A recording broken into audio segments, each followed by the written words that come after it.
भव्यात्मा हो, हम स्वाध्याय कर रहे हैं गोमट सार जीवकान ग्रंथ राज का। हाँ रोहिणी दीदी, आपका प्रश्न है, प्रश्न को तो लूंगा मैं। प्रमोद जी, आपके प्रश्न को भी लूंगा मैं, उसी के बाद में हम लोग आगे चलेंगे। गोमट सार जीवकान के अंतर्गत हम लोग गति मार्गणा की चर्चा कर रहे हैं। गति मार्गणा में देवगति की चर्चा कर रहे हैं। तो एक खुलासा मैं पहले करना चाहता हूँ, सब लोग ध्यान से सुनिएगा। आपको पीडीएफ में करेक्शन करना है, और वो प्रिंटिंग का वहां पर मिस्टेक हो चुका है, कुछ गलत छप गया है वहां पर। बहुत महत्वपूर्ण विषय गलत छप गया है, तो इससे आपका कंफ्यूजन हो सकता है, तो उसको सुधार लेना है। और हम सुधारित आवृत्ति में तो इसको डाल ही रहे हैं। ठीक है। कौन सा विषय है? देवगति का अंतर नाना जीवों की अपेक्षा। तो सब लोगों को चर्चा तो हो चुकी थी पहले। अब एक जीव की अपेक्षा देवगति का अंतर कितना है, तो उसमें क्षुद्र भव छपा हुआ है, किंतु क्षुद्र भव नहीं हो सकता है। अब देखिए, देव मर करके कहा चले जाते हैं? देव मर करके पंचेंद्रिय मनुष्य या तिर्यंज बनते हैं, या एकेंद्रिय पर्याय में स्थावर पर्याय में चले जाते हैं। स्थावर में भी सभी पर्याय को नहीं प्राप्त करते, जो उनके युक्त जो पर्याय होती है वही पर्याय को वो चले जाते हैं। इसीलिए यहां पर दो अपेक्षाओं से वर्णन होगा। अब जघन्य अंतर जो है, वो जघन्य अंतर क्षुद्र भव गलत है, अंतर मुहूर्त होना चाहिए। क्या होना चाहिए? अंतर मुहूर्त होना चाहिए। अब ये अंतर मुहूर्त भी किसकी अपेक्षा से है, ये महत्वपूर्ण है, सभी की अपेक्षा से नहीं बन सकता है। तो आचार्य भगवान हमारे पास षटखंडागम के कुछ संदर्भ हमें प्राप्त हुए। ये पॉइंट उठाया था प्रमोद जी ने कल हमारे पास। कल उन्होंने हैंड रेस किया था, किंतु चर्चा करने के लिए समय नहीं था, तो उन्होंने व्हाट्सएप पर मैसेज भेजा था। तो हमें षटखंडागम के भी कुछ उसके लिए रेफरेंसेस मिले हैं, जो चार्ट गति अगति के बने हैं। उसमें आचार्य भगवंत ने दो संदर्भ दिए हैं। गुणस्थान की अपेक्षा से तो है ही है, किंतु दो संदर्भ दिए गए हैं। सामान्य देव की अपेक्षा से एक वर्णन दिया है, और दूसरा वर्णन है जो एकेंद्रीय पर्याय आदि में चले जाते हैं उनकी अपेक्षा से। बाजू में किया, वहां पर संदर्भ नहीं दिया है, बट उन्होंने वहां पर मुख्यतः से सामान्यता से कहा है। और सामान्यता से कह करके उन्होंने कहा कि ये अंतर मुहूर्त कैसे बनता है? जो देव गर्भज मनुष्य या तिर्यंच बनते हैं, उनकी अपेक्षा से ही ये अंतर मुहूर्त का जगन्य अंतर बनता है। क्या कहते हैं? गर्भज मनुष्य या तिर्यंच की अपेक्षा से ही ये अंतर जगन्य अंतर मुहूर्त जो जगन्य अंतर बनता है। अब यहां पर उन्होंने विशेष करके क्यों मेंशन किया गर्भज मनुष्य या तिर्यंच? इसका अर्थ ही यह है कि जहां पर स्थावर में जो देव चले जाते हैं, वो स्थावर की पर्याय को प्राप्त करने के बाद अंतर मुहूर्त में इस प्रकार के भाव नहीं बना पाते हैं कि देवगति बंधे, पहली बात। और इसका कारण है लेश्या। इसका कारण है लेश्या, उस प्रकार के परिणाम होते ही नहीं है। भले वो एकेंद्रीय पर्याय में है, मिथ्यात्व गुणस्थान में है, और मिथ्यात्व गुणस्थान में 6 प्रकार की रेशाएं बन सकती है ना। पर गुणस्थान की अपेक्षा से देखा तो 6 प्रकार की यहां पर लेशा बन सकती है, किंतु अगर हम पर्याय की अपेक्षा से देखेंगे तो इस प्रकार की लेशा नहीं बनेगी जिससे देवगति बंधे, और वो भी इस प्रकार से, क्योंकि एकेंद्रिय जीव, विकलेंद्रिय जीव, 1 से 4 इंद्रिय तक के जीव जो है, ये मर करके देव पर्याय को प्राप्त नहीं कर सकते हैं। इसीलिए ये वर्णन गर्भज मनुष्य या तिर्यंच की अपेक्षा से आया है। तिर्यंच में भी कौन होंगे? पंचेंद्रिय, फिर सैनी पंचेंद्रिय, फिर असैनी पंचेंद्रिय, इस प्रकार से ले लेना। सबको क्लियर है ये? तो ये सुधारना कर लेना। प्रमोद जी ठीक है, क्लियर है ये? हमने तो आपको उत्तर भेज दिया था। तो हाँ, अगर आप कुछ इसके ऊपर कहना चाहते तो फिर अनम्यूट करता हूं मैं। अनम्यूट किया है मैंने। नहीं ठीक है, बिल्कुल यही है मेरा, मतलब यही मेरा। चलिए। हाँ रोहिणी दीदी, आपका जो प्रश्न था उसको लेकर के फिर हम आगे बढ़ते हैं। अरविंद जी पूछ रहे हैं कि कौन से पृष्ठ पर है जहां पर देवगति की चर्चा हमने शुरू करी है। तो देवगति के बारे में जहां पर गाथा आई है, 151 नंबर की गाथा। 101, क्योंकि अब मेरा पृष्ठ नंबर आपका मैच नहीं होगा, क्योंकि सुधारित आवृत्ति में हम कुछ कम करते हैं, ज्यादा करते हैं, ये नंबर मैच नहीं होगा। तो हमको रेफरेंस आप बता रहे हैं मुख्यतः से कहां पर होगा। देवगति की शुरुआत जहां पर की है, उस 151 नंबर की गाथा के बाद दूसरे पेज के ऊपर चार्ट दिए गए हैं, अलग अलग प्रकार के देवों के भेद बताए गए हैं। उसके बाद में देवगति विशेष करके जो पृष्ठ है, उस पृष्ठ के ऊपर ये चेंज करना। ठीक है, देवगति की अपेक्षा से ये तीसरा प्रश्न है। चलिए रोहिणी दीदी, आपने प्रश्न कुछ पूछा है योग, हाँ वंदना। जिस किसी का भी माइक खुला हो वो कृपया बंद कर दे, रोहिणी दीदी को छोड़ करके। आवाज बहुत आ रही है, और आपके पीछे से आवाज आ रही है तो कृपया उसको रोक लेना। आपने लिखा है कि श्रीनाथ भगवान और पहले महाप्रभु भगवान की आयु के बारे में जो प्रश्न पूछा गया था और जो आपने उत्तर दिया था वो अच्छी तरीके से समझ में आ गया। एक मिनट, आवाज कहाँ से बड़ी डिस्टर्ब करती है हमें आवाज ये। रोहिणी दीदी, आपका मैं माइक थोड़ी देर के लिए म्यूट कर रहा हूँ, बाद में खोल दूंगा, आप ही के यहाँ से आवाज आ रही है। तो ये तो उत्तर अच्छी तरीके से समझ में आ गया। इसी के साथ में अवसर्पिणी के शुरुआत की आयु ज्यादा है, चतुर्थ काल के शुरुआत की आयु ज्यादा है, उसके बाद कम होती जाती है, और उस पर उत्सर्पिणी के जो तीसरा काल है उसके शुरुआत में आयु कम होती है, आगे बढ़ते बढ़ते जाती है। क्या ये कारण उसके लिए कारणभूत है क्या? क्या ये तथ्य उसके लिए कारणभूत है? कि यही आपने पूछा है ना रोहिणी दीदी?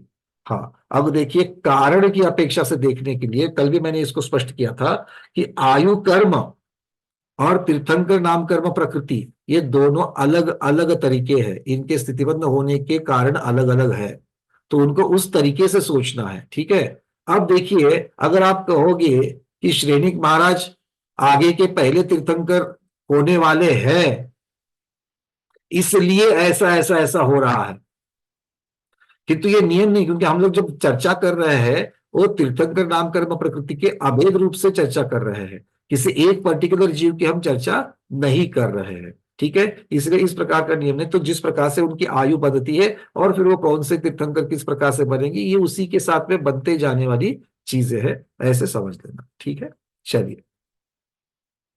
हाँ विजयलक्ष्मी दीदी, आपका प्रश्न कृपया हमें व्हाट्सएप पर भेज देना। क्या है, जल्दी से, नहीं तो पूछ लो, नहीं तो फिर क्या है कि यहाँ पर चर्चा शुरू करके फिर बहुत सारे प्रश्न शुरू हो जाते हैं। अभी आपने बताया ना देवगति में नेक्स्ट फिर अंतर्मुहूर्त में जन्म लेते हैं, तो मुझे पूछना था कि जब वो गर्भ में जीव उत्पन्न होता है तो अंतर्मुहूर्त में वो अपनी पर्याप्ति पूरी प्राप्त करने के बाद मरता है, फिर देवगति में उत्पन्न होता है, क्योंकि पूरी पर्याप्ति प्राप्त करने के भी पहले उसके भाव भी वैसे नहीं होते ना। सबसे पहली बात, निर्वृत्त पर्याप्तक अवस्था में जीव का मरण होता ही नहीं। हाँ। इसका अर्थ ही है कि वो जो अंतर्मुहूर्त की आयु जो बांधेगा वो मुख्यता से, अब उसकी जो आयु है अंतर्मुहूर्त की आयु, मतलब जब उसने पैदा हो गया विग्रह गति के प्रथम समय से लगा करके अंतर्मुहूर्त लगा देना। अब ये अंतर्मुहूर्त ऐसा है जिसमें निर्वृत्त पर्याप्तक का भी अंतर्मुहूर्त समाहित हो गया और पर्याप्तक का भी अंतर्मुहूर्त समाहित हो गया। ठीक है, दोनों को मिलाकर के भी अंतर्मुहूर्त ही बनेगा। तो इस प्रकार से ये अंतर्मुहूर्त समझ करके वो अपनी आयु पूर्ण करके वहां पर चला जाएगा। ठीक है, पीतलेशा के साथ में भी हो सकता है, तो वो देवगति वापस बांध सकता है। अच्छा, इसके आगे प्रभु जी आपके लिए भी जान करके आपको ये थोड़ा सा चीज है जो हमें शतखंडागम में मिली, कि जिसको हम प्रयास करेंगे कि पीडीएफ में डालने का, एक चार्ट देने के लिए। वहां पर आचार्य भगवान ने कहा है कि ये जो अंतर मुहूर्त में जो आयु बांध रहे हैं, वो अंतर मुहूर्त में आयु बांध करके जो वापस जो वो देवगति में जा रहे हैं, तो क्या वो सहस्त्रार स्वर्ग में जा सकते हैं? क्या वो ग्रहवेग में जा सकते हैं? नहीं, ये ऊपर वाले स्वर्गों में इस प्रकार का अंतर नहीं बनता है। इस बात को समझ लेना, अगर आप लोगों को चाहिए तो मैं यहां से, क्योंकि इसका अर्थ ये होता है कि उस पर्याय में जिस प्रकार के भाव होते हैं उस अंतर मुहूर्त में, उस अंतर मुहूर्त की पर्याय में आप कहां तक के देवगति के भाव बांध सकते हो, इसके ऊपर भी मर्यादा है। तो ये देवगति से देवगति अभेद रूप से जब हम सोचते हैं तो वो अंतर अलग है, मतलब ये अभेद रूप से जो अंतर है उस तरीके से कह रहे हैं। और हम अभी यहां से रेफरेंस लेकर के आपको दिखा रहे हैं कि बाकी के जो देव है उनके किस प्रकार से वो अंतर बनते हैं। एक मिनट,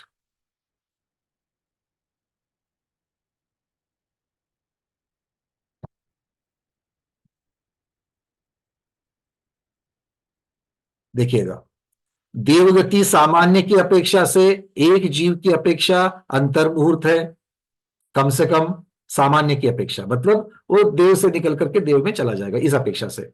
फिर कहते हैं भवनत्रिक में से निकलकर भवनत्रिक में वापस चले जाना, तो भवनत्रिक देव की अपेक्षा से अंतर कितना पड़ेगा? भवनत्रिक से निकलकर भवनत्रिक में वापस पहुंचना, वो भी अंतर मुहूर्त है। कितना है? अंतर मुहूर्त है। फिर सौधर्म और ईशान स्वर्ग से निकल करके फिर से सौधर्म ईशान स्वर्ग में जाना, वो भी अंतर मुहूर्त है। और ये तीनों भी अंतर मुहूर्त जो बताए गए हैं, ये मुख्यतः से देव जो लोक से निकलकर गर्भज मनुष्य या तिर्यंज बनेगा और फिर से देव में उन पर्याय में जाएगा, या तो भवनत्रिक में, भवनत्रिक की अपेक्षा से भवनत्रिक में, और सौधर्म की ईशान की अपेक्षा से सौधर्म ईशान। तो इन्हीं के भी अंतर आचार्य भगवंतों ने आगम में दिए हैं। आगे सानत कुमार और माहेंद्र स्वर्ग जो है, इसके लिए बताया उन्होंने मुहूर्त पृथकत्व, 3 से ज्यादा 9 से कम, इतने मुहूर्त 48 मिनट से गुणाकार कर दो इसको, तो वो जो आएगा वो है सानत कुमार और माहेंद्र स्वर्ग की अपेक्षा से जघन्य अंतर एक जीव की अपेक्षा से। मतलब उस जीव को सानत कुमार या माहेंद्र स्वर्ग से ही च्युत होना है और वापस आयु बांध करके उसी स्वर्ग में जाना है। तो देखिए बस कितने 4 से 8 मुहूर्त में वापस आप तीसरे चौथे स्वर्ग में भी जाने का भाव। तो उसके लिए जीव कहां से आ रहा है? सानत कुमार माहेंद्र से आ रहा है, ये भी आपको समझना है। फिर ब्रह्म का पिष्ट इन स्वर्ग की अपेक्षा से बताया है दिवस पृथकत्व, तो 4 से 8 दिवस तक बताया। शुक्र स्वर्ग से लेकर के, मतलब ब्रह्म स्वर्ग से कापिष्ट स्वर्ग तक, ब्रह्म ब्रह्मोत्तर लांतव कापिष्ट, ये इनकी अपेक्षा से बता दिया। अब शुक्र महाशुक्र शतार सहस्त्रार, तो ये 2 युगलों की अपेक्षा से, 4 स्वर्ग की अपेक्षा से देखेंगे तो पक्ष पृथकत्व कितना बता रहे? पक्ष पृथकत्व, पक्ष मतलब 15 दिन, 1-2 हफ्ते का बता देगा, और उसको फिर 4 या 8 इस रेंज में रख देना। फिर आगे है आनत प्राणत आरण अच्युत, 13वां 14वां 15वां 16वां स्वर्ग। आचार्य भगवान कहते हैं मास पृथकत्व, 4 से 8 महीना, मतलब उस स्वर्ग से निकल करके फिर से उसी स्वर्ग में कम से कम कोई जीव अगर जाए तो 4 से 8 महीने में जा सकता है। ध्यान करो भाई, पॉसिबिलिटी है, टिकट्स मिलते हैं। ये मत सोचना कि अरे इतने ऊपर से निकले हैं वापस वहां जाएंगे, कैसे जाएंगे, है ना? टिकट्स तो मिलते हैं। बट 16वें स्वर्ग से, अभी तो 16वें स्वर्ग की बात करी ना कि 4 से 8 महीने में वापस वहां जा सकते हैं, पर 16वें स्वर्ग में बैठ करके वापस जब आना है तो क्या वापस देवलोक जाने के लिए आना है क्या? 16वें स्वर्ग में जाकर के कहां कहां दर्शन करके आओगे, कितने कितने तीर्थंकरों की, है ना, वाणी को सुन करके आओगे, तो वापस जो जाने वाले हैं वो जा सकते हैं। आगे कहते हैं नवग्रहवेग की अपेक्षा से वर्ष पृथकत्व, नवग्रहवेग और नव अनुदिश, इस प्रकार से। ठीक है, चलिए अब यहां पर मुख्यता से देखना है कि सानत कुमार और माहेंद्र ने आगे बढ़ते हुए नव अनुदिश की अपेक्षा से और नव ग्रहवेग की अपेक्षा से कह रहे हैं वर्ष पृथकत्व, मतलब 4 से 8 वर्ष हो गया। फिर सर्वार्थ सिद्धि की अपेक्षा से, सर्वार्थ सिद्धि की अपेक्षा से कितना अंतर बनेगा? कोई गेस कर सकता है? अब वर्ष पृथकत्व तक तो आए थे, इसके आगे कितना जाएंगे, क्या लगता है? खेड़कर दीदी। सर्वार्थ सिद्धि में अंतर नहीं बनता, सर्वार्थ सिद्धि अरे हाँ, वो तो एक भवतारी होती है। सर्वार्थ सिद्धि में अंतर नहीं पड़ेगा? सर्वार्थ सिद्धि में होते ना नियम से। हाँ, अच्छा, एक भवावतारी होते हैं इसीलिए अंतर नहीं पड़ेगा। बहुत बढ़िया, रीना दीदी भी वही कह रही है, बहुत बढ़िया, क्योंकि एक बार सर्वार्थ सिद्धि से निकले तो वापस सर्वार्थ सिद्धि नहीं जाएंगे। एक ही भव मिलेगा मनुष्य का और निर्वाण हो जाएगा, नियम से हो जाएगा, क्योंकि वो नियम से एक भवावतारी जीव रहते हैं। ऊपर भी जो ब्रह्म और कापिष्ट की अपेक्षा से बता दिया है वो भी लोकांतिक देव की अपेक्षा से नहीं है, बाकी जो ब्रह्म स्वर्ग के जो सामान्य देव है उनकी अपेक्षा से वो वर्णन लगा देना। हाँ प्रमोद जी, क्या कहना चाहते हो? पहले तो ये करा था, इसका मतलब जो ऊपर का तुमने बताया 4 से मतलब 4 से 8 माह वाले में गर्भ में निकल जाएगा वो, तब भी वो वहां पहुंच जाएगा। हाँ मतलब हाँ, अगर मनुष्य, हाँ, बिल्कुल। गर्भ की गर्भ में ही निकल के वहीं से तो ब्रह्म कापिष्ट मतलब जहां पर पक्ष पृथकत्व की भी अगर आप बात करो, या फिर आनत आनत और 16वें स्वर्ग तक की अगर आप बात करो, तो मांस गर्भ, पृथकत्व है। तो 16वें स्वर्ग से निकल करके माता के गर्भ में रहकर फिर माता के गर्भ से ही वही देवगति चला जाए, लौकिक जन्म की अपेक्षा से अगर उसकी जरूरत ही नहीं है, इस प्रकार से भी जीव वहां चले जा नहीं तो अनुत्तर, नहीं तो अनुत्तर में बाकी विमानों की क्या पोजीशन है? ये तो सर्वराज सिद्धि का बताया आपने बाकी विमानों के लिए। यहाँ पर इन्होंने नवग्रह वेग नव अनुदिश इतना दिया है, और उसके बाद में सीधा उन्होंने सर्वार सिद्धि का चार्ट रखा है, अच्छा, अनुत्तर नहीं दिया अलग से, मैं 4 अनुत्तर जो है वो उसमें नहीं दिए। अनुत्तर नहीं दिया है। और अच्छा, यहां से नवग्रह वेग तक के जो है, वो नवग्रह वेग तक जाने वाले जीवों का जो उत्कृष्ट अंतर जो है, उत्कृष्ट मतलब अधिकतम अंतर जो है, वो असंख्यात पुद्गल परावर्तन ही है वो तो नवग्रह ठीक वेग है। का। किंतु नवग्रह वेग तक वही है, किंतु नव अधिकतम की अपेक्षा। किंतु अगर आप नव अनुदिश को जब देखेंगे, तो नव अनुदिश की अपेक्षा से वहां पर 2 पूर्व कोटि, इस प्रकार से, हाँ, अगर अधिक 2 पूर्व कोटि, इस प्रकार से उन्होंने कहा है। वो हाँ? कहते हैं कि वहां से 6 पूर्व कोटि वाला मनुष्य होगा, वहां से सौदर्भ ईशान में जाएगा, 2 सागर के पश्चात पुनः पूर्व कोटि वाला मनुष्य होगा, और फिर संयम धारण करके मर के विवक्षित देव नव अनुदेश में चला जाएगा। ठीक है। दोबारा बताइए।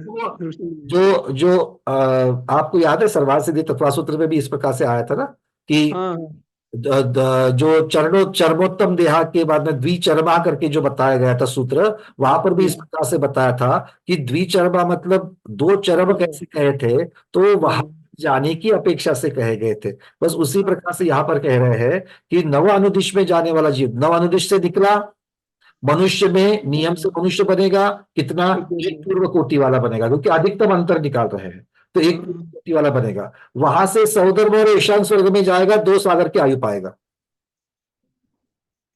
नवद्वीप में, और फिर पुनः 1 पूर्व कोटि वाला मनुष्य हो जाएगा। तो कितने हो गए, 2 सागर देव के और 2 पूर्व कोटि मनुष्य के हो गए, और इसके फिर वो नव अनुदेश में चला जाएगा। 2 भवातारी हुआ, 2 भव तो ले लिए ना इसने, चरम शरीर ही। हाँ, तो यहां पर बात किसकी चल रही है, अंतर की बात कर रहे हैं। अनुदिश से अनुदिश का। तो अनुदिश से निकलने के बाद आप अनुदिश से कितनी देर तक ज्यादा से ज्यादा दूर रह सकते हो। तो मतलब अनुदिश से निकलने वाला 2 भव से ज्यादा ले सकता है कि चरम से, मतलब वो जो है अनुदिश से तो ले सकता है, उसमें अनुदिश में तो द्विचर्मा कहा ना उन्होंने, हाँ?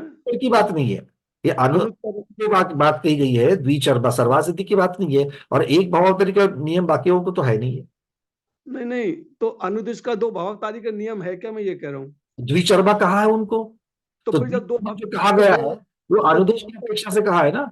2 भव तो हो गए ना, जैसे आपने कहा अनुदिश से आया, पहले मनुष्य बना, फिर वो हाँ, तो वो द्विचर्मा, इसीलिए वहां पर भी सर्वार सिद्धि में भी पूजपात स्वामी ने इसको क्लियर किया है कि द्विचर्मा का अर्थ ये होता है कि वहां पर 2 भव लेकर के वो वहां पर जा रहा है, मतलब मनुष्य मनुष्य की पर्याय से 2 बार दे करके फिर वहां पर जाने की अपेक्षा से वर्णन है वो। समझ में नहीं आ रहा कुछ, मेरे को थोड़ा डिस्टर्ब हो रहा, कंफ्यूजन हो रहा है। तो चलिए। देखो, एक बात को समझ लेते हैं। अभी यहाँ पर विषय चल रहा है अंतर का, अंतर को अंतर तक ही रहिए, ठीक है। जी जी। अनुदिश से निकला हुआ जीव कितनी देर तक भ्रमण करके फिर से अनुदिश में आएगा, ये सीधी सीधी गणित है, जी जी जी, ठीक है। अनुदिश से निकला, आचार्य भगवान कह रहे 2 सागर अधिक 2 पूर्व कोटि, इतने समय के बाद में वो जीव इतना ही अधिकतम दूर रह सकता है। ये अच्छा। अधिकतम की बात चल रही है, मतलब और कहीं जाएगा ही नहीं, अधिक दूर रह करके वो अनुदिश में आ सकता है वापस। अच्छा, ये है, ठीक। ये चल रही है चर्चा यहाँ पर, बस इसको इतना यहां तक ही रखते हैं, हाँ, ठीक है। ठीक है। चलिए, मतलब ज्यादा चीजों को मिक्स नहीं करेंगे। चलिए, सबके समझ में आ रही है बातें। थोड़ा सा क्या है ना कि आप लोगों ने अगर और कुछ थोड़ी सी हवा देती तो हमको कोई और रेफरेंस मिल जाता है, तो उसकी चर्चा शुरू हो जाती है। अलका दीदी, आपने फिर से हैंड रेस का बटन नहीं दबाया है, अनम्यूट कर रहा हूं मैं, चलिए। भैया जी, पक्ष पृथकत्व मतलब क्या होता है? पक्ष पृथकत्व पृथकत्व शब्द का अर्थ होता है ऐसी संख्या जो 3 से ज्यादा हो और 9 से कम हो। हाँ ये पता है, पर पक्ष प्रतिकत्व मतलब क्या है? पक्ष मतलब 15 दिन का एक पक्ष होता है ना। तो उसका 4 से 8 मतलब क्या, समझ में नहीं आया। तो 15 दिन को 4 से 8 का मतलब क्या हो गया? 4 से 8 पक्ष का मतलब होता है 2 से 4 महीने। पाक्षिक प्रतिक्रमण करते कि नहीं करते हैं? हाँ, हर 15 दिन में करते हैं। है ना। तो अब अगर कोई कहता कि मैंने अब तक अनुव्रत लेने के बाद में अनुव्रत लेकर के मैंने हर पाक्षिक प्रतिक्रमण किया है, मेरे अब तक 4 पाक्षिक प्रतिक्रमण हो गए, तो उसने अनुव्रत लेकर के कितने महीने हो गए? 2 महीने। कैसे निकाला? 15-15 दिन का 1 महीना और 15-15 दिन का 2, ऐसे 2 महीने। वही गणित यहाँ पर है और कुछ नहीं है। ठीक है। 4 पक्ष का अर्थ ये होता है 15 दिन का एक पक्ष और उसको 4 से गुणाकार कर देना, सीधी बात। फिर महीने में चाहिए तो महीने में कन्वर्ट करना उसको। हाँ। ठीक है। चलिए अब थोड़ा सा आगे बढ़ते हैं। हाँ अरविंद जी। भाजी वरना ये भी जो सूत्रभाव का मतलब पीडीएफ है, इसमें कदलीघात युक्त सूत्रभाव पूरा वो 3-4 लाइंस जो है उसमें हाँ। पीढ़ी भाव तो क्षुद्र भाव की जगह पर अंतर्मुहूर्त आएगा। और जो कदलीघात आगे एक्सप्लेनेशन जो दिया है हाँ। किस तरीके से बनेगा वहां पर लिखना, वो गर्भज मनुष्य या तिर्यंश पर्याय में जाएगा, अंतर्मुहूर्त रह करके फिर वहां से देवगति को प्राप्त करेगा। इस प्रकार से कदलीघात शब्द रहेगा इधर। हाँ, कदलीघात युक्त सूत्रभाव लिखा है तो दूसरा शब्द नहीं रहेगा। नहीं, अगर ओके। आपको एग्जैक्टली चाहिए तो मैं आपको वर्डिंग्स बता दूं जो हमने नहीं, चेंज। कोई बात नहीं, कोई बात नहीं, नो प्रॉब्लम। नहीं नहीं रुकिए, आपके माध्यम से सब किसी को हो सकती है भ्रांति, तो हम यहाँ से उस स्क्रीन को ही शेयर कर लेते हैं, उस पेज की सब लोग देख सकते हैं। यहाँ पर 5वां पॉइंट देख लेना, ऊपर से 5वां लाइन नहीं, 5वां पॉइंट बिंदु। ठीक है ना, वहां पर देखिए, वहां पर फूलों के आकार बने, तो 5वां फूल देखना क्या लिखा है। एक जीव की अपेक्षा देव गति से देव जीव का अंतर कम से कम अंतर मुहूर्त काल होता है। अब ये कैसे घटित करेंगे?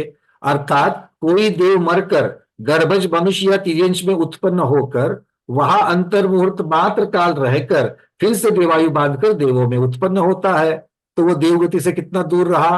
अंतर मुहूर्त दूर रहा, तो इसे ही देवगति का जघन्य अंतर कहते हैं। ठीक है, क्लियर है? वरना भी चलिए हाँ, डॉक्टर शैला दीदी आप भी जुड़ चुके हो, आपका ही प्रश्न था, चलिए आपको भी ले लेते हैं और फिर आगे बढ़ते हैं। किंतु डॉक्टर शैला दीदी के प्रश्न का उत्तर आज दीदी स्वयं देने जाएगी, हम नहीं देंगे। ठीक है, चलिए या फिर दूसरा कोई तो देगा, आपके माध्यम से प्रश्नोत्तर हो जाएगा आज। तीर्थंकर कर्म प्रकृति का बंध का समय कितना है? दीदी का प्रश्न है, तीर्थंकर नाम कर्म प्रकृति के बंध का समय कितना है, कौन बताएगा? बिना बिना के दीदी ने अपने हाथ ऊपर किया है, बताइए दीदी। भैया जी, तो हर समय बनती रहती है। हर समय बंधती रहती है, ये एक उत्तर आ गया। चलिए और कनकमाला छापिया दीदी बोलिए। सातवां गुणस्थान तक बंधेगी। 7वें गुण स्थान तक बंधेगी। स्मिता जोशी दीदी बताइए। चौथे से 8वें 6ठे भाग तक तीर्थंकर प्रकृति का बंध होता है। चौथे से 8वें गुण स्थान के 6ठे भाग तक बंद होता है। उनका प्रश्न आपने सुना कि नहीं सुना? दीदी का प्रश्न है, तीर्थंकर नाम प्रकृति का बंध का समय कितना है? समय कितना? इसमें आपको अनम्यूट किया है डॉक्टर शैला दीदी, आप एग्जैक्टली इस प्रश्न में क्या पूछना चाहते हो, जरा इसको भी एक बार विस्तृत कर लो। वंदना भैया जी, मेरा ये कहना है कि जैसे आपने भी इसका काल का जैसे अंतर्मुहूर्त बताया आपने, तो तीर्थंकर प्रकृति जो बंद उसका समय कितना लगता है, मतलब कितने समय में बन जाती है? ऐसा कितने समय में बंध जाती है? सबको प्रश्न समझ में आ गया? कितने समय में तीर्थंकर प्रकृति बनती है?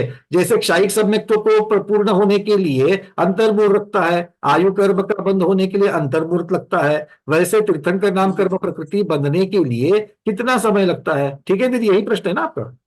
हाँ हाँ। चलिए अब इस अपेक्षा से दे दो, जिन्होंने दिए उत्तर अगर वो बदलना चाहते तो। जो लोग हैंड रेस का बटन दबाएंगे उन्हीं को पूछा जाएगा। अब ढूंढो हैंड रेस का बटन पहले। ठीक है, चलिए रोहिणी गांधी दीदी क्या लगता है उत्तर?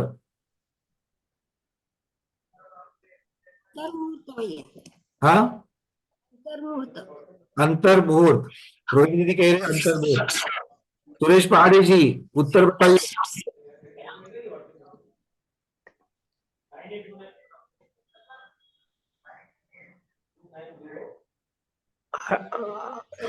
आठ वर्ष 8 वर्ष। चलिए, और जी बताइए। हर समय बनती रहेगी, लेकिन एक समय जब बंधेगी तब अंतर मुहूर्त में बंधेगी। एक समय में बंधेगी तो अंतर मुहूर्त बंधेगी, मतलब लेकिन हर समय बनती रहेगी, उसका बंद कंटिन्यूस चलता रहेगा। ये हर समय, ये तो समझ में आता है। हाँ। परीक्षा से हम आगे पूछेंगे। हर समय बनती रहेगी, तो एक समय में अंतर मुहूर्त बनती है का मतलब क्या है?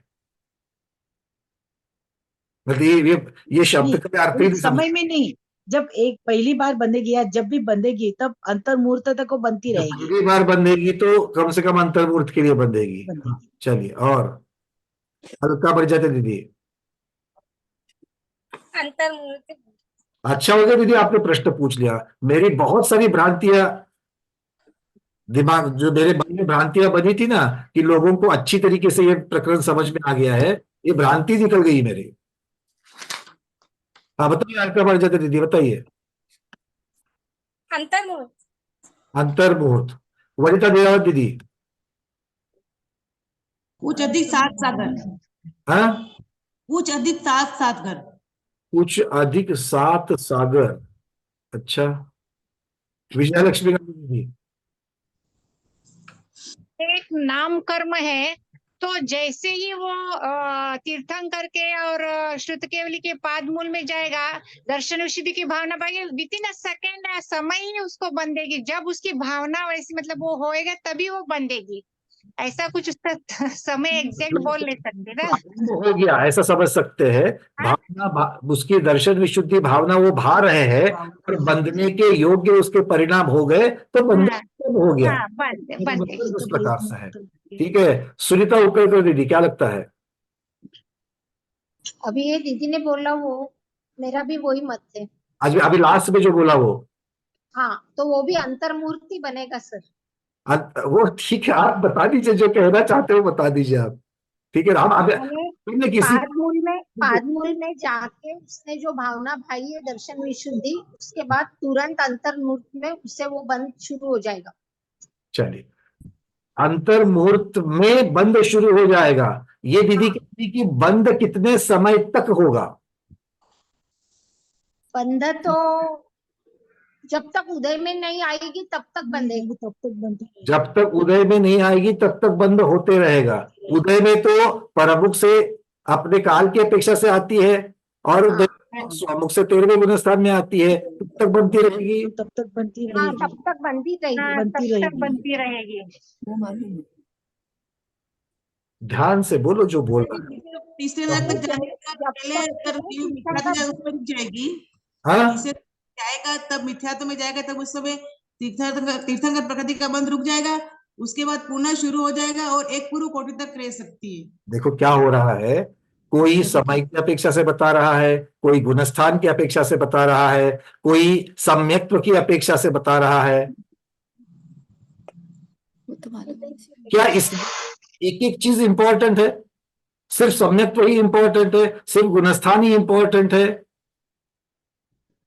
तो जो जो चीजें महत्वपूर्ण है और इस उत्तर के लिए अनिवार्य है, वो आपके उत्तर में आनी चाहिए कि नहीं आनी चाहिए? हाँ, तो अभी हमें एक जगह पर नहीं मिल रही है, हमें टुकड़े टुकड़े में मिल रही है। और बैठा है। ये बात तो बढ़िया है, आप लोगों ने बताई, 2 लोगों ने जो बताई वो, कि भाई आपने बंद प्रारंभ कर दिया का मतलब ये होता है कि उस अपेक्षा से, तीर्थंकर प्रकृति बंधने की अपेक्षा से उसके लिए योग्य परिणाम आपके हो गए। चलिए, वो परिणाम कितने देर में हो गए उसकी चर्चा ही नहीं है यहाँ पर। चर्चा ये है कि आपके बंध के परिणाम हो गए, उसके बाद में कितने समय तक वो बंधेगी। उदय में आने जिंदगी भैया तो एक साल 13वें गुण स्थान तक। उदय में आने तक कोई चीज बंधती है, हमें ये कंसेप्ट ही क्लियर नहीं हो रहा है। उदय में आने तक बंधेगी का मतलब क्या होता है? कोई जरा बताएंगे जो कह रहे हैं। 13वे गुणस्थान तक को बंद सम्यक्त जोपर्यंत आहे तोपर्यंत राहील. सम्यक्त सुटले की परत ते तीर्थंकर प्रकृती निघून जाईल. हाँ? सम्यक्त्व आहे तोपर्यंत दीदी स्मिता दीदी कह रही सम्यक्त्व के साथ जोड़ रही है, अंजलि दीदी 13वें गुणस्थान के साथ जोड़ रही है।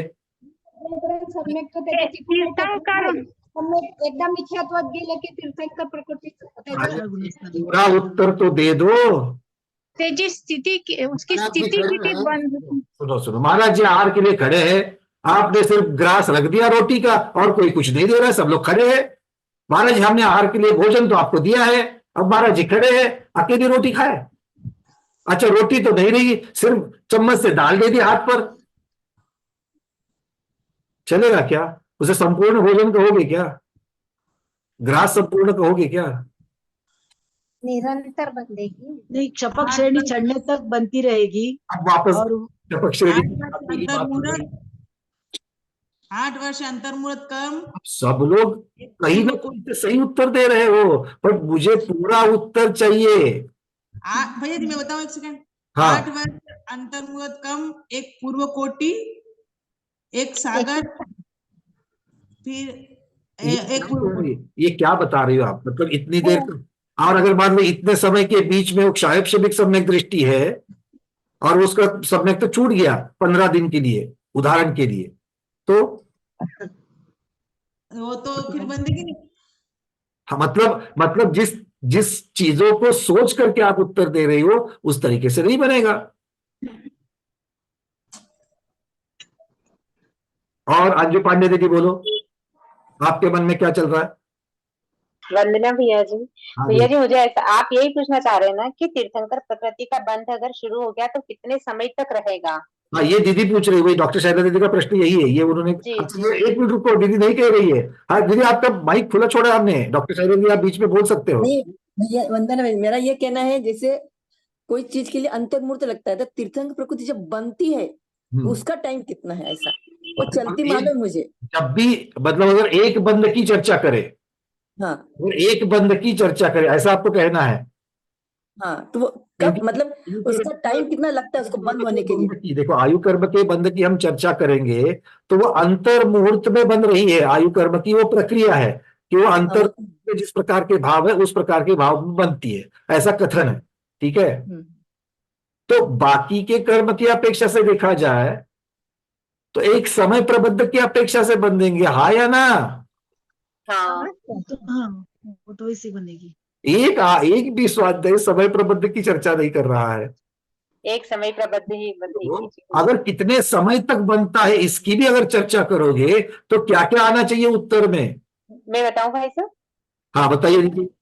भाई साहब मैंने अभी जस्ट लिखा है कि तीर्थंकर प्रकृति अगर बंधेगी तो उत्कृष्ट से अंतर्मुहूर्त अधिक 8 वर्ष कम 2 पूर्व कोटि अधिक 33 सागर प्रमाण होना चाहिए। न्यूनतम बोल ही नहीं रहे हैं यहाँ पर।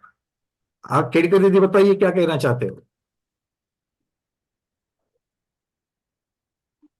अनम्यूट करिए।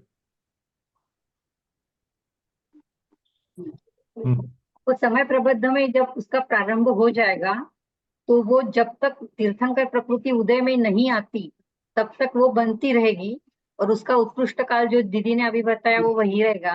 तीर्थंकर प्रकृति 2 तरीके से उदय में आती है, एक स्वमुख से एक परमुख से। तो आप किसकी अपेक्षा से कह रहे हो? स्वमुख से जब उदय में आएगी मतलब वो 13वें स्थान जब बनेंगे तब तक वो तीर्थंकर प्रकृति बनती रहेगी। आपको मेरा प्रश्न प्रति प्रश्न है आपको, तीर्थंकर प्रकृति स्वमुख से 13वें गुण स्थान में उदय में आएगी। हाँ। और भगवान जब शपथ श्रेणी चल रहे हैं मतलब 8वें गुण स्थान के 6ठे भाग से ऊपर चढ़ गए तब तो तीर्थंकर प्रकृति नहीं बनती है, बीच में अंतर्मुहूर्त हो गया। उदय में नहीं आएगी, उदय में परमुख उदय में तो है, सत्ता में तो है, लेकिन उसका पूर्ण उदय तो जब वो केवल ही बनेंगे तभी होगा। की चर्चा चल रही है, उदय की चर्चा ही नहीं चल रही है। आप उत्तर कि स्वमुख उदय में होने, स्वमुख उदय आने तक वो बंधेगी, इसका मतलब 90, 10वें, 11वें, 12वें गुणस्थान में भी बंधेगी, ऐसा अर्थ हो गया उसका। गुणस्थान के छठे भाग के बाद उस प्रकृति सब लोग थोड़ा सा रुक जाए। क्या हम ऐसा कह सकते हैं? सबसे पहले तो यहाँ पर मैं 2 प्रश्नों को लेना चाहूंगा और इसके बाद में तीर्थंकर प्रकृति की चर्चा को बंद करूंगा। 2 प्रश्नों को लेना चाहूंगा। एक, जैसे दीदी ने अभी पूछा कि अगर एक बार बंधेगी तो कितने समय में बनती है, तो वो एक समय प्रबद्ध है, एक समय में बनती है, ठीक है। अब वो प्रति समय तब तक बंधेगी। अब जब मैं ये उत्तर दे रहा हूं उसमें प्रति समय शब्द लगा रहा हूं। प्रति समय मतलब ये दीदी के उत्तर, प्रश्न का उत्तर भी आ गया उसमें कि वो प्रति समय बनती है। प्रति समय, अब इसके साथ में मैं पैरामीटर्स लगाऊंगा, सारी पात्रताएं लगाऊंगा कि प्रति समय तब बंधेगी कब, जब जीव सम्यक्त्व के साथ रहेगा और चतुर्थ गुणस्थान से लेकर के 8वें गुणस्थान के छठे भाग तक रहेगा। बंध की अपेक्षा वर्णन खत्म। प्रति समय बंधेगी। अब ये इसका अध्यारूप क्या होगा, एजम्पशन क्या होगा? प्रारंभ होने से, क्योंकि बंध जब तक प्रारंभ नहीं होता है ये सभी चर्चा ही नहीं आएगी। क्योंकि पंकज जी, हमारे जी नमोस्तु गुरुदेव, 8वें गुणस्थान के आगे के गुणस्थानों में तीर्थंकर प्रकृति के बंध विच्युति होती है। बिल्कुल यही तो बात हम कहते हैं कि भाई इसके आगे, क्योंकि आप 13वें गुणस्थान आदि की चर्चा कर रहे हैं तो बीच वाले गुणस्थानों में नहीं बंधेगी। इसका अर्थ ये हो गया कि तीर्थंकर प्रकृति का बंध प्रारंभ होने के बाद वो प्रति समय बंधेगी जब जब जीव सम्यक्त्व के साथ रहेगा, ऐसा कहिएगा, या तो यूं कहिएगा जब जब जीव चौथे गुणस्थान से लेकर 8वें गुणस्थान के छठे भाग के बीच में रहेगा, क्योंकि तब तो सम्यक तो होना ही होना है इन गुणस्थानों के बीच में। तो और भी उत्तर को शॉर्ट कर सकते हैं, प्रति समय बंधेगी चौथे से 8वें गुणस्थान के छठे भाग तक। क्लियर है? चलिए, माने बंध की अपेक्षा चौथे से 8वें तक, हाँ, उदय की अपेक्षा 13वें गुणस्थान में, सत्व की अपेक्षा 14वें गुणस्थान के अंत समय तक। और अगर और भी सूक्ष्मता में जाकर कहना है तो उदय की अपेक्षा चौथे से 14वें तक, क्योंकि कभी परमुख उदय रहेगा, कभी स्वमुख रहेगा। जी बराबर है ना? तो इस तरीके से इसको कह सकते, क्योंकि 13वें गुणस्थान में प्रवेश करने तक परमुख उदय रहेगा, क्योंकि अपनी अपनी स्थिति जो बंदी है उस स्थिति के अनुसार वो निश्चित उदय में आते रहेंगे और वो परमुख उदय करके अपना फल देते रहेंगे, और 13वें गुणस्थान के आगे स्वमुख उदय होता रहेगा। ठीक है, चलिए अब इसका और एक इनका प्रश्न था कि शैला दीदी का ही था, श्री कृष्ण का जीव अभी तीसरे नरक में क्षयक्षमिक सम्यक्त्व के साथ है, तो जब वे भरत क्षेत्र में जब उनका जन्म होगा तो क्या उनके गर्भ कल्याणक कैसे होगा?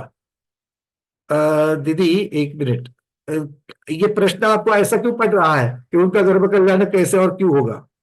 नहीं, मतलब मेरा ये कहना है कि क्षयक्षमिक वंदना भैया जी, क्षयक्ष सम्यक के साथ में वो तीसरे नरक में है, और जब बाहर निकलेगा, जब सम्यक्त्व के साथ निकलेगा तो फिर वहां पर उसका मतलब सम्यक्त्व के साथ उनके पंच कल्याणक होंगे, ये क्षयिक सम्यक्त्व कैसा, वो थोड़ा वहां पर थोड़ा कंफ्यूजन प्रश्न है। कल्याणक होने के लिए क्षयिक सम्यक्त्व होना अनिवार्य नहीं है। अच्छा, क्योंकि गर्भ कल्याणक और जन्म कल्याणक की अपेक्षा से जब देखेंगे तो इसके बीच में उनको क्षयक्षमिक से क्षयिक होने के लिए कोई वहां पर व्यवस्था ही नहीं बनेगी। क्लियर है इस बात को? मतलब सम्यक्त्व के साथ तीर्थंकर प्रकृति का बंध होके उसके कल्याण पूरे हो जाएंगे, तो वो जन्म से ही सम्यक्त्व के साथ ही रहेंगे। सम्यक्त्व होगा ही उनके पास में, या तो क्षयिक या तो क्षयक्षमिक, दोनों में से रहेगा, या तो देव से आएंगे या तो नरक से आएंगे, और उनके कल्याण उसी सम्यक्त्व के साथ होंगे। ठीक है, चलिए वंदना भाई, बहुत बढ़िया। अब चलते हैं आगे, प्रमोद जी चलिए, एक प्रश्न थोड़ा सा यहाँ वो हो गया कि ये सम्यक जो तीर्थंकर प्रकृति जो अगर मिथ्या सम्यक छूटेगा तो उस समय उदय भी अगर उदय भी छूट जाएगा प्रमुख से, मेरा मतलब ये नहीं, उदय क्यों छूटेगा? बंद उदय की व्यवस्था अलग है, क्योंकि प्रमुख से उदय होगा नहीं, मिथ्याष्ट के साथ प्रमुख से उदय होगा कि नहीं होगा सम्यक प्रकृति का, मैं ये कर रहा हूँ। देखो, बंध के बारे में निर्णय कहा गया है। उदय के बारे में अगर हम कहेंगे कि वो जीव, क्योंकि अगर वो, एक मिनट, इसके बारे में और उसके उदय के बारे में तो कुछ नहीं है, बट इसका निषेध करने का कारण मुझे नहीं दिखता है यहाँ पर। इसका खुलासा मैं करूंगा, अगर प्रमाण देख करके मैं करना चाहूंगा इसका, उदय भी च्युति में, क्योंकि ये बहुत ही विशेष प्रकृति है, इसलिए मैं खुलासा एक बार और कंफर्म करना चाहूंगा। क्योंकि जो निषेध उदय में आने हैं वो अपने स्थिति से आएंगे जी। जो निषेध, क्योंकि जब कर्म उदय में आते हैं तो अपने स्थिति के अनुसार आते हैं। जी जी, जी। और अगर स्थिति वहां पर उसको अनुकूल नहीं होगी तो परमुख में कन्वर्ट होकर के आएंगे। आएगा सही। जैसे मान लो गति नाम कर्म का भी अगर हम लोग देख लेते हैं, तो अगर वो प्रतिकूल, जैसे देवगति बांधी है और जीव अभी मान लो नरक में है, तो वहां पर तो वो प्रतिकूल परिस्थिति में है, बट इसका मतलब ये नहीं है कि वहां पर वो उस निषेध का उदय होगा ही नहीं। उसको रोकेगा कौन उस निषेध को? वो आएगी सिर्फ वो परमुख में अपने सजातीय में कन्वर्ट होकर के आएगी, ऐसा मुझे लग रहा है। फिर भी एक बार मैं उसको क्रॉस चेक करना चाहूंगा कि भाई बहुत विशेष प्रकृति है, तो इसके साथ में उदय का भी अगर ऐसा कोई उन्होंने कोई सिद्धांत नियम बनाया है क्या? ठीक है, ठीक।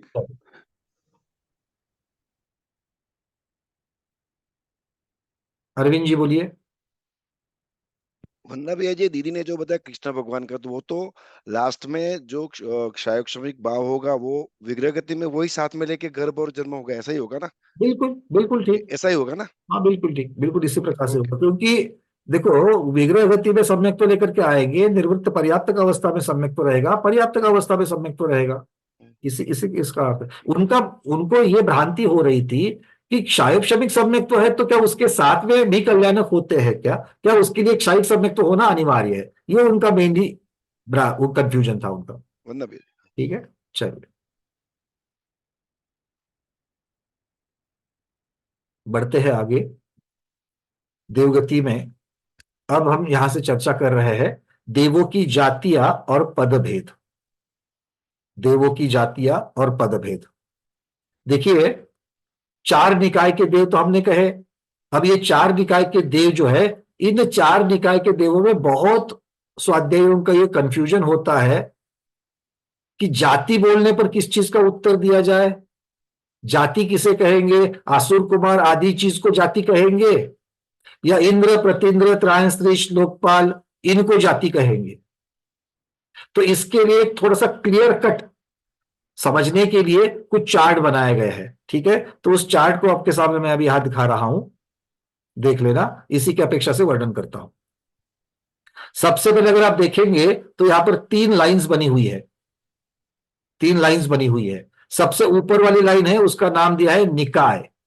ठीक है, तो कौन सा निकाय है? भवनवासी, व्यंतर, ज्योतिष्क और कल्प वैमानिकों में कल्पोपपन्न वैमानिक और कल्पातीत वैमानिक। ठीक है, तो ये इसे क्या कहेंगे? इसे निकाय कहेंगे। तो भवनवासी क्या है? देवों का निकाय है। ठीक है, निकाय का अर्थ होता है समूह का नाम, उसे निकाय कहेंगे, समूह का नाम। ठीक है, अब एक समूह में अलग अलग जातियां हो सकती है। जैसे हमारा अभी यहां पर रत्नत्रय जूम चैनल चल रहा है स्वाध्याय के लिए, तो ये चैनल का, इस समूह का नाम रत्नत्रय जूम चैनल है।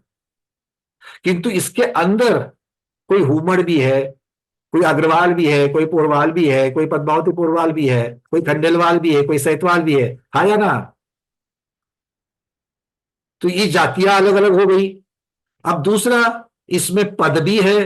हो सकता है कोई अपने यहाँ के स्वाध्याय मंडल का, लोकल स्वाध्याय मंडल का कोई अध्यक्ष हो, लोकल जैन सोशल ग्रुप का कोई कोषाध्यक्ष हो, अपने मंदिर के ट्रस्ट का कोई मंत्री हो, तो पद भी होते हैं। ठीक है, तो यहां पर निकाय बताए जा रहे हैं भवनवासी, व्यंतर, ज्योतिष्क, कल्पोपपन्न वैमानिक और कल्पातीत वैमानिक। ये अब ये 2 जो आखिर में किए गए हैं, वो 2 आखिर में वैमानिक के ही अलग से भेद करके दिखाए है। क्यों? क्योंकि इनके जाति और पदों में थोड़ा सा हमें कुछ विशेषता मिलती है।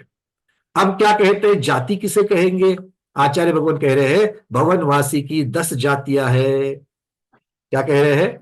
भवनवासी की 10 जातियां है। असुर कुमार, नाग कुमार, दीप कुमार, दिक कुमार, ऐसे इनके नाम आते हैं। इनके नामों की चर्चा आगे आएगी। किंतु इस प्रकार के नाम इनके होते हैं। तो ये क्या कहलाएगी? ये भवनवासी निकाय की जाति कहलाएगी। तो असुर कुमार क्या है? हम कहते हैं ना असुर कुमार जाति के देव। तो असुर कुमार जाति के देव कौन से निकाय के हैं? तो भवनवासी निकाय के हैं। ये हमें बिल्कुल पक्का याद ही रखना है इस चीज को, ठीक है। चलिए, अब ऐसे ही व्यंतरों में कौन सी जातियां है? तो आचार्य कहते हैं किन्नर, गंधर्व, यक्ष, राक्षस, इस प्रकार की जातियां है। कितनी जातियां है? बोले 8 जातियां है। कितनी है? इनकी 8 जातियां है। ज्योतिष के देवों की कितनी जातियां है? तो बोले 5 जातियां है। कौन सी है? चंद्र, सूर्य, ग्रह, नक्षत्र और तारा, ये 5 है। कल्पोपन्न वैमानिक अर्थात 16वें स्वर्ग तक की जो देव है, वैमानिक देव, उनकी कौन सी जातियां है? हाँ, देखना यहां क्या लिखा है, सौधर्म आदि 12 जातियां। हमने तो नाम 16 का सुना था। क्यों स्मिता दीदी? 16 क्या है? 16 क्षेत्र है, 16 स्वर्ग है। स्वर्ग क्या है? स्वर्ग क्षेत्र है, जहां पर इनके विमान रुके हुए हैं। विमान को स्वर्ग कहते हैं या स्वर्ग की जगह में, जैसे स्वर्ग एक क्या कहते हैं हम लोग, एक कंपाउंड रहता है ना, या फिर जैसे पार्किंग की जगह होती है, तो बहुत बड़ा मतलब मैदान होता है, उस मैदान में जाकर के हम एक एक गाड़ी लगाते हैं, है ना। तो मैदान तो क्षेत्र है और उसमें गाड़ियां पार्क की है, ऐसा कहते कि नहीं कहते हैं? वैसे ही स्वर्ग क्या है? क्षेत्र है और उसमें विमान अलग अलग लेवल में पार्क किए हुए हैं, ठीक है। हाँ, तो ये विमान कितने, वहां पर क्षेत्र कितने हैं? तो क्षेत्र तो 16 है, 16 स्वर्ग, किंतु इसमें जातियां कितनी है? 12 ही जातियां है, इस प्रकार से कह रहे हैं। तो फर्क कहां पड़ेगा? ब्रह्म ब्रह्मोत्तर में एक ही जाति आएगी, जैसे उन दोनों में एक ही इंद्र है, इसीलिए दोनों की जाति भी एक ही। लांतो का पिष्ट की, उसकी भी एक आएगी। शुक्र महाशुक्र की, उनकी भी एक आएगी। और शतार सहस्त्रार की, उनकी भी एक आएगी। तो बीच वाले जो 4 युगल है, उनकी 4 ही जातियां होगी, 8 नहीं होगी, ठीक है। चलिए, अब इसके ऊपर 16 स्वर्ग के ऊपर जो कल्पातीत वैमानिक है, तो कल्पातीत वैमानिक की कौन कौन सी जातियां है? 9 ग्रैवेक। अब एक क्षेत्र की अपेक्षा से है, मतलब ये कौन से जाति के देव है? तो बोले अधोग्रैवेक के है। ये कौन से है? तो बोले मध्य ग्रैवेक के है। और ये कौन से है? तो बोले ऊर्ध्व ग्रैवेक के है। अब इसमें भी पूछा गया, भाई अधोग्रैवेक में 3 हैं, आप कौन से वाले अधोग्रैवेक के हैं? हिट्टीमा हिट्टीमा हिट्टीमा मज्जीमा हिट्टीमा उपरीमा, ये 3 हो गए। फिर मज्जीमा हिट्टीमा मज्जीमा मज्जीमा मज्जीमा उपरीमा, ये बीच वाले 3 हो गए। और उपरीमा हिट्टीमा उपरीमा मज्जीमा उपरीमा उपरीमा, ये ऊपर वाले 3 हो गए, ठीक है। याद रखना, बड़े सुंदर शब्द है ये आचार्यों के। तो इस प्रकार से ये 9 ग्रैवेक की 9 जातियां। उसके बाद 9 अनुदिश आते हैं, इनकी भी चर्चा करेंगे। अर्ची, अर्ची मालिनी आदि उनके नाम आएंगे। तो ये 9 अनुदिश में रहने वाली 9 जातियां और 5 अनुत्तरों में रहने वाली 5 जातियां, विजय, वैजयंत, जयंत, अपराजित और सर्वार्थ सिद्धि, इस प्रकार की 5 जातियां हो जाएगी। तो कल्पातीत में देखेंगे तो 18 और 5 23 जातियां हो गई, और 16 स्वर्ग में देखेंगे तो 12 जातियां हो गई। क्लियर है? अब इनमें हर एक जाति में पद है। क्या कह रहे हैं? हर एक जाति में पद है। और कितने पद है? किसी के पास 10 है, किसी के पास 8 है, और किसी के पास पद की व्यवस्था ही नहीं है। पंकज जी, हमारा जी, जैसे यहाँ मनुष्य लोक में जाति संघर्ष हमेशा बना है, चाहे वह आदिवासी समूह हो, चाहे इधर उच्च जातियों में भी संघर्ष चलता है। क्या देवों में भी इस प्रकार संघर्ष है, जातियों की अपेक्षा? संघर्ष शब्द को मैं इस प्रकार से लूंगा गुरुदेव यहाँ पर, कि संघर्ष कहने से अच्छा कि उनके बीच में ईर्ष्या जरूर है। जैसे जैसे एक ही जाति के अंदर, और ये जो ईर्ष्या है ये जाति जाति की अपेक्षा से ज्यादा, पद पद की अपेक्षा से ज्यादा ईर्ष्या है।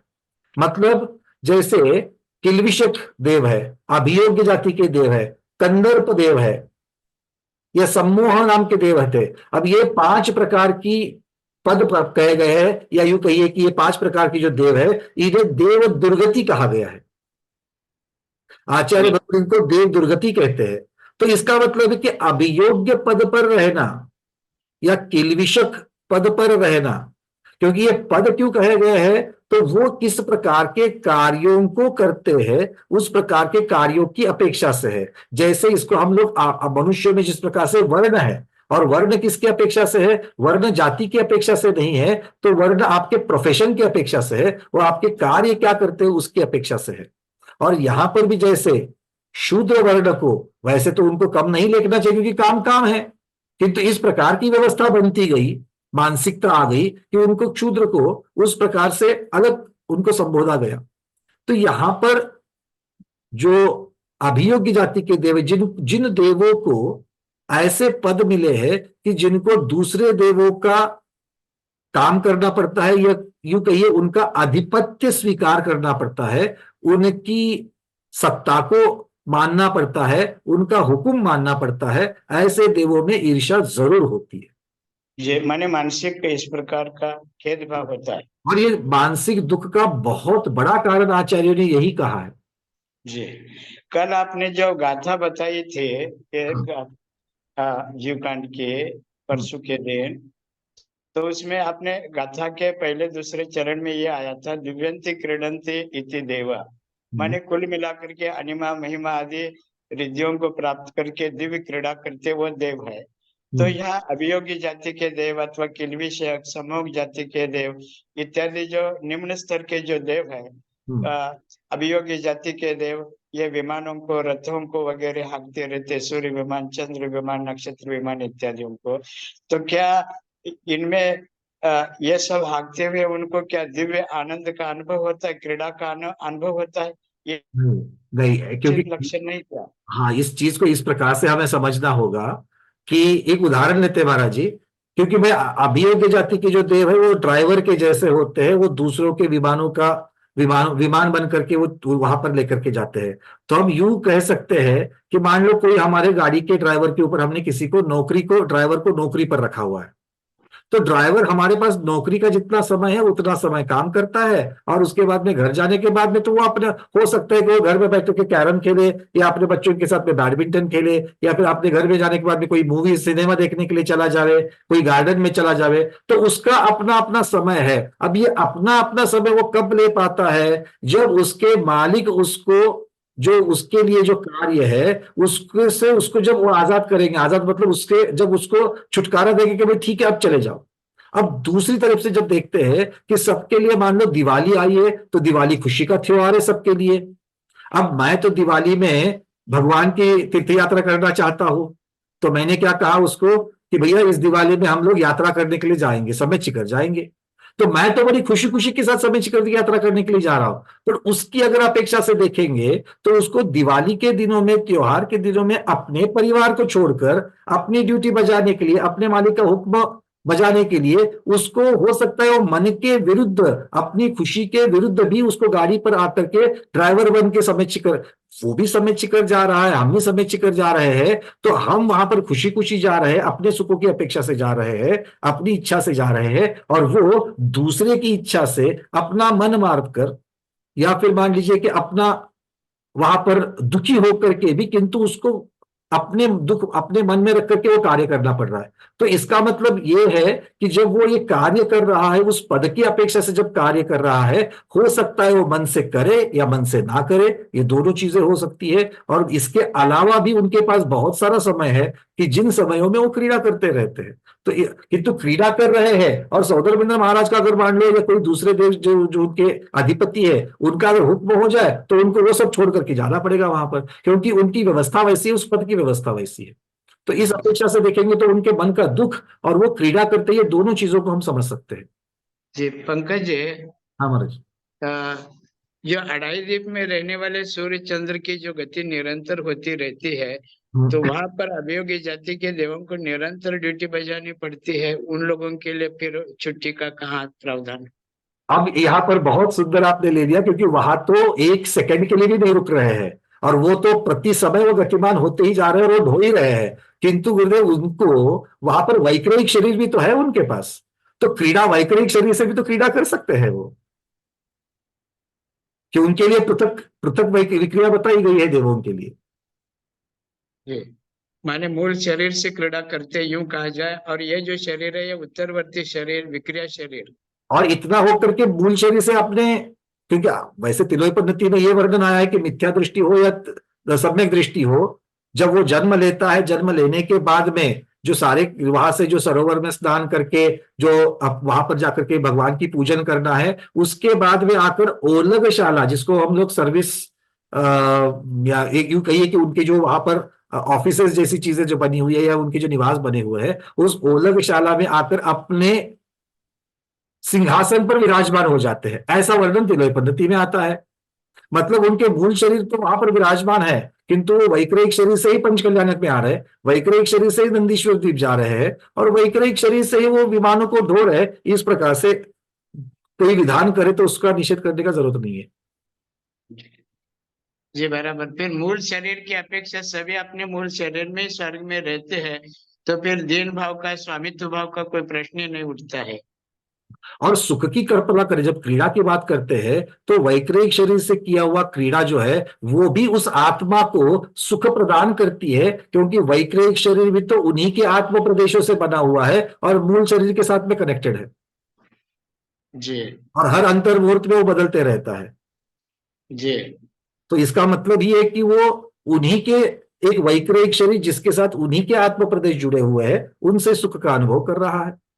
ठीक, माने विक्रियक शरीर की अपेक्षा पृथक्त्व और अपृथक्त्व की अपेक्षा विभाजन है, लेकिन आत्मा प्रदेश तो अखंडित ही रहता, क्योंकि आत्मा के प्रदेशों को द्रव्य से पृथक कोई कर नहीं सकता, अन्यथा प्रत्येक आत्मा असंख्यात आत्मा का रूप धारण कर लेगा।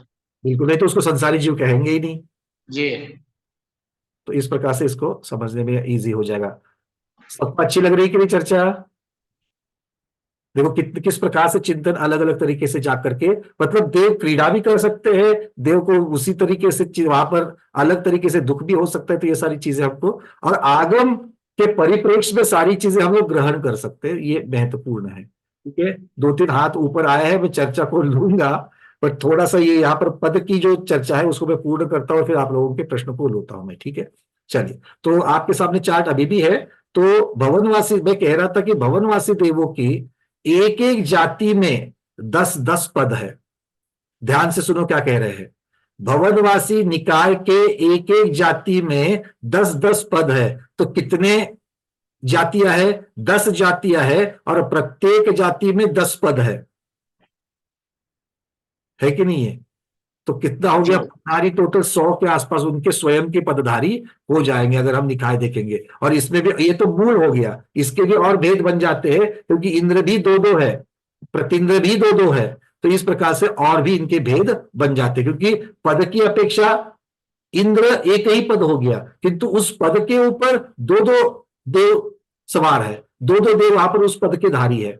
जैसे उपमुख्यमंत्री पद, मतलब डिप्यूटी चीफ मिनिस्टर एक ही पद है, किंतु उस पद के धारी 2 एमएलए हो सकते हैं। होते कि नहीं होते हैं भाई? हमारे महाराष्ट्र में तो है, आप लोग सब लोग देख रहे हो, है कि नहीं है? तो यही पर इसका मतलब इंद्र नाम का एक पद है, किंतु वहां पर 2 इंद्र होंगे।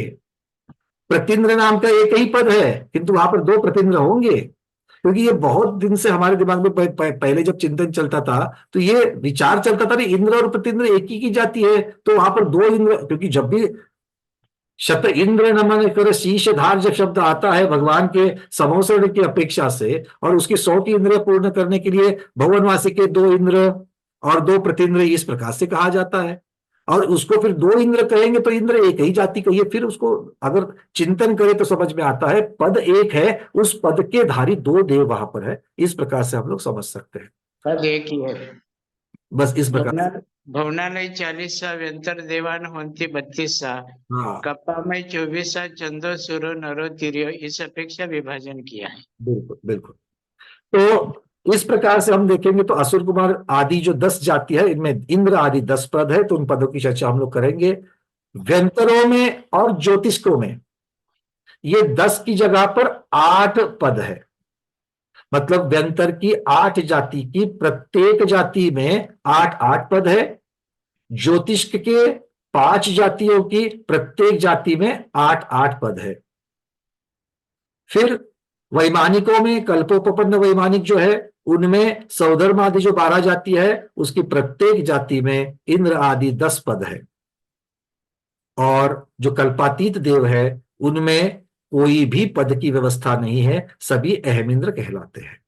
ठीक है, चलिए अब इन पदों की जानकारी लेने से पहले आपके कुछ प्रश्न, 3 लोगों के प्रश्न है, मैं 3 लोगों के ही प्रश्न लूंगा और फिर आगे बढ़ेंगे। प्रमोद जी बोलिए क्या कहना चाहते हैं। मेरा मतलब यही था कि एक तो उनको मतलब ऑर्डर की वजह से, जब ड्यूटी की वजह से तो मानसिक दुख नहीं होता होगा, क्योंकि वो तो बाकी मतलब सारे सुख अलग भोग ही रहे हैं, लेकिन मोर देवों की रिद्धियों को देख के उनका मतलब होता होगा इनके पास इतनी रिद्धियां, इनका वैभव, उससे मानसिक दुख होता होगा। बाकी ऑर्डर की वजह से या ड्यूटी करने की वजह से तो मेरे ख्याल से उनका इतना फर्क नहीं पड़ता। आप ऐसा क्यों कह रहे हैं कि वो अभियोग्य जाति को किसी दूसरे का वाहन बनने में दुख नहीं होता होगा? नहीं मतलब वो मतलब उसको जैसे आपने कहा ना कि उसको कहीं और जाना, मतलब वहां वैसी व्यवस्था तो नहीं है ना, उसको अपना काम तो वो कर ही रहा है। एक उसकी तो ये आधिपत्य की अपेक्षा, दूसरे की सत्ता इन पर चल रही है, इस अपेक्षा से देखो सब लोग, कोई भूलना नहीं है, चतुर्थ गुण स्थान वर्ती है या तो मिथ्या दृष्टि है, 2 प्रकार के है। जन्म से मिथ्या दृष्टि है, इनमें से कोई कोई आगे सब में तो कोई भी धारण कर सकते हैं, तो दोनों प्रकार के इसमें है। तो 1 से 4 गुण स्थान तक की चीजें यहाँ पर होने वाली है, तो इसलिए ऐसी चीजों से बुरा लगने में कोई दो राय नहीं है। और आधिपत्य मतलब वो मेरे ख्याल से आधिपत्य में उन्हें इतना, क्योंकि जिनको जहां वो हुए हैं तो वो अपना ड्यूटी समझ के ही वो करते होंगे, उसमें थोड़ा सा उनको मानसिक दुख नहीं होता होगा उसमें। देखो क्या कहते जो हैं, ड्राइवर है तो वो ड्राइवर रहेगा, उसे मालूम है कि मैं ड्राइवर हूँ, इसी पद का लायक हूँ, इसलिए मैं अब उसको दुख किस बात का। हाँ तो मैंने भी तो देवगति पाई है किंतु मैं ड्राइवर बना हूं, इस बात का तो दुख होता है कि नहीं होता है? तो ये पद की अपेक्षा तो दुख हो गया उसको। चलिए बोलिए। नमस्ते आचार्य जी, वंदना भैया जी। मेरे को ये थोड़ा कंफ्यूजन होता है कि ये मूल शरीर वहां रहता है और इतने शरीर उनके विक्रिया से जाते हैं, तो उनका उपयोग एक जैसा नहीं है, वो क्रिया कुछ कर रहे हैं, वो क्रिया कुछ हो रही है, तो ये कैसे होता है? देखो मेरे ख्याल से दोनों जगह पर क्रियाएं हो रही है, तो उपयोग जो लगना है वो उपयोग मेनली आत्मा का भाग है, क्योंकि उपयोग किसका लगता है, शरीर का लगता है या आत्मा का लगता है? आत्मा का लगता है। आत्म प्रवेश तो दोनों शरीरों के साथ में जुड़े हुए हैं, है ना। अब यही चर्चा आहारक रिद्धिधारी मुनिराज की भी आ सकती है, क्योंकि आहारक रिद्धिधारी मुनिराज एक जगह पर वहां पर बैठे हैं और कुछ आत्म प्रदेश आहारक पुतले के साथ में वहां पर केवली भगवान के में जा रहे हैं, तो वो वहां पर दोनों में जो समन्वय है, इसकी अपेक्षा से विचार चिंतन करना पड़ेगा। पर इसमें ज्यादा चिंतन की कोई गुंजाइश नहीं है, क्योंकि ये अपनी बुद्धि के अनुसार हम लोग चिंतन करेंगे, यहाँ पर इस प्रकार का कोई वर्णन नहीं आ रहा है। ठीक है ना। एक समय में उपयोग तो एक ही होता है, तो कैसे हो सकता है वो भी हो रहा है, वो भी हो रहा है, वो भी हो रहा है? देखो एक समय में एक उपयोग होता है ना। फिर भी अभी हम लोग जो बैठे स्वाध्याय में 1.5 घंटा, तो 1.5 घंटा हम स्वाध्याय में बैठे ऐसा हमको लगता है, और 1.5 घंटा स्वाध्याय में उपयोग लगा ऐसा लगता है। बट ज्ञानोपयोग दर्शनोपयोग, ज्ञानोपयोग दर्शनोपयोग, ज्ञानोपयोग दर्शनोपयोग ये लग रहा है। और ज्ञानोपयोग में भी चारित्र बोहनीय कर्म के उथल पुथल की अपेक्षा से अलग अलग जगह पर हमारा उपयोग जा रहा है, तो ज्ञानोपयोग भी एक ही वस्तु के ऊपर बिल्कुल टिका नहीं रहता है वो, और इसका मिला जुला असर जो है उस अपेक्षा से हमारे सुख दुख भाव या फिर हमारे भाव हो रहे हैं, मिला जुला असर ही उनका भी तो उसी प्रकार, वो भी तो संसारी जीव है। कुसुमताई, हाँ जी गुरुदेव, नमस्ते गुरुदेव। विक्रिया का जो संबंध है वह वैक्रिक वर्गना से है, और वैक्रिक वर्गनाओं से जो शरीर की संरचना होती है वह वैक्रिक नामकर्म के उदय से होती है, वैक्रिक अंगोपांग नामकर्म के उदय से होती है। तो यह जो संबंध है यह पुद्गल विपाकी है, और उपयोग का संबंध जो है ये पुद्गल से नहीं है, ये आत्मा के चैतन्य अनुविधायी परिणाम से है। इसलिए उपयोग का आत्मा से संबंधित है और विक्रिया का संबंध जो है ये पुद्गल से है। विक्रिया जो बनती है ये पुण्य उदय से बनती है, जिनमें जितने पुण्य के तारतम्यता है उस संख्या प्रमाण वो अपना वैक्रिक बना लेते हैं। और उपयोग का जो संबंध है उनके ज्ञानावरण कर्म के चौक्षम से है। जी गुरुदेव। चलिए आगे बढ़ते हैं। विजय लक्ष्मी दीदी बोलिए। अभी देवलोक वैक्रियक से अलग अलग शरीर बनाते हैं, तो एक टाइम पर कितने सारे शरीर बनते हैं, लेकिन उनके भाव भी अलग अलग होते होंगे ना। जब खींचते तो उनका दुख होता होगा, अरे हमको ये खींचना पड़ता है, और किधर क्रीड़ा करते हैं तो ऐसा मतलब उतने कर्म भी ज्यादा बनते हैं ना, भाव भी उतने, लेख्या भी उतनी अलग अलग कॉम्बिनेशन की। एक बात को समझना है, एक बात को समझना है कि ये अलग अलग चीजें भी अगर हम लोग कर रहे हैं तो फाइनली जीव एक ही है, और जीव के उसको पॉसिबिलिटीज जो मिल रही है क्रियाओं की, योग की, वो अलग अलग मिल रही है। ठीक है, कर्म तो ज्यादा बनेगी ना, पॉसिबिलिटी और कर्म ज्यादा बंधेंगे इस प्रकार से इसको नहीं सोचना है, क्योंकि फाइनली जैसे महाराज जी ने भी अभी कहा, उपयोग वाली बात जो है वो भी महत्वपूर्ण है। आप बहुत सारे सेंसर से उसमें से एट ए टाइम कितने सिग्नल्स आप सेंस कर रहे हो, क्योंकि आपकी कर्म सिद्धांत की जो प्रक्रिया है वो प्रति समय है। तो प्रति समय में आपका कौन सा योग लगा, प्रति समय में आपके किस प्रकार की लेशा है, प्रति समय आपका किस प्रकार से गुणस्थान बना हुआ है। तो ये नहीं, पर अलग अलग शरीर होते तो आत्म प्रदेश भी बढ़ते हैं ना। सब वैक्रिक शरीर बनाते हैं तो आत्म तो प्रदेश अभी एक बात मेरे को बताओ, विक्रिया की बात को छोड़ दो, अभी आप और हम बैठे, हमारे 3 योग है कि नहीं है, मनोयोग, वचन योग, काया योग। है। तो प्रति समय तो एक, हम तो सारी चीजें कर रहे हैं, चिंतन भी दिमाग में कहीं तो चल रहा है, मुख से स्तोत्र भी बोल रहे हैं और हाथ से रोटियां भी बेल रहे हैं। तो तीनों योग चल रहे हैं यहाँ पर, और तीनों योग चल रहे हैं तो क्या प्रति समय हमें तीनों योग की अपेक्षा से कर्म बंद होगा क्या?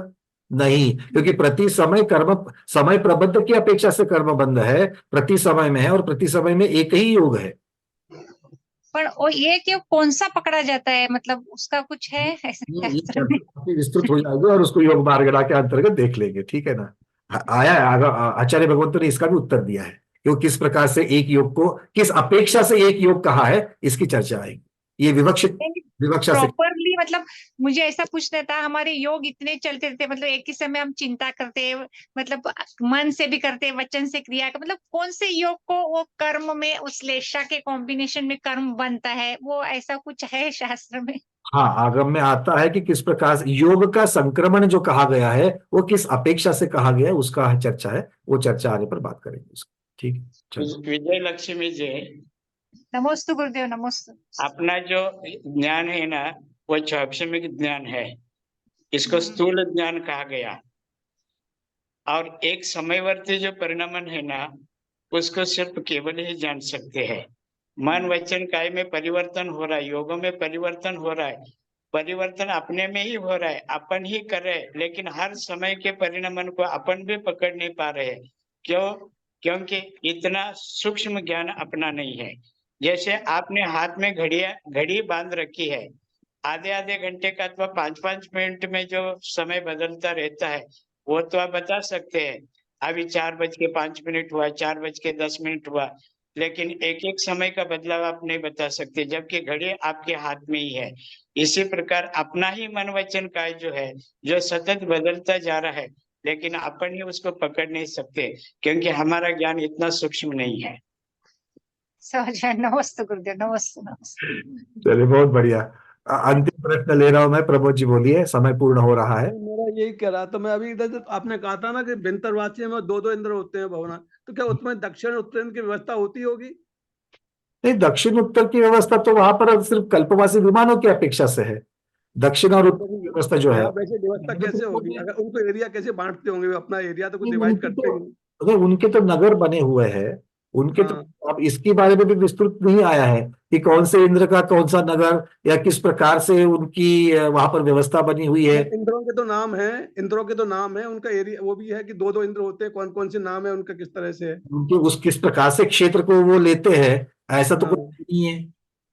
नहीं तो है, लेकिन कुछ तो मतलब होता वो ठीक है, आगम में नहीं आया है, लेकिन मतलब ऐसा जी लगता है कि 2 इंद्र होंगे तो उनकी व्यवस्था तो उनकी अलग अलग होती व्यवस्था होगी। तो पक्की होगी, व्यवस्था तो पक्की होगी। प्रमोद जी, जी आप नमस्ते सिद्धांत महाराज जी। सागर तक मेरी आवाज आ रही? हाँ आ रही है महाराज। अच्छा अच्छा अच्छा श्री आ रही है। पंकज जी, मैं बोलो।